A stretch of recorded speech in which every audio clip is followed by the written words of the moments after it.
Hello, hello, hello. My name is Jillian Kemmer and I am a realtor and a property manager in the Scranton area.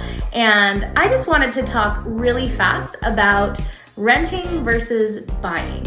I have this conversation all the time from tenants, from people who are looking to buy a house, whether it's a good time to buy, whether people should stay in their rentals, and what does that look like? There's a lot to unpack here. So let's get started. The number one thing I like to discuss with my clients and with my tenants who are going to maybe start looking at buying houses is, what are your goals? What is your timeline like? Are you looking at staying in the area for 2 to 3 years, 5 to 7 years? What do you think is gonna happen? Now, no one can predict the future. Obviously, things can change. You could get an awesome job offer in 6 months. There's no way to actually know. But based on the information you have right now, what are your goals? If you're planning on staying in the area for longer than 2 years, you might want to consider buying, and here's why.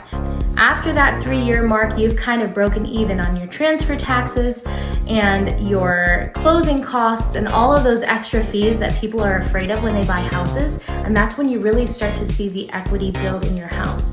Now, I know I'm going to hear some people ask, what if the market crashes? Listen, no one here can say exactly what is going to happen in the next few years. I can tell you that real estate is one of the most secure investments, and over the long stretch, almost always goes up in value. So if you're going to be in a market for longer than 2.5, 3 years, you might want to consider buying because it just makes sense. If your goals are shorter term, you're only going to be in the area for 3 years or less, then renting might make better sense.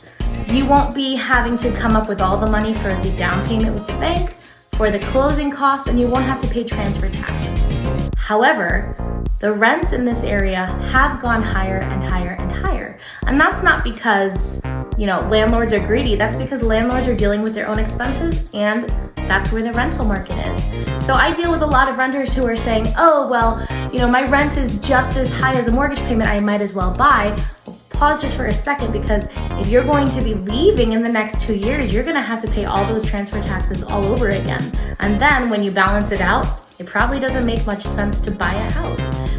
I'm in a little bit of a unique position because I deal with a ton of renters and I deal with a ton of buyers and sellers. And I love my job, and I love being able to kind of sit down with my clients, talk about what their goals are, and then talk about what makes most sense for them.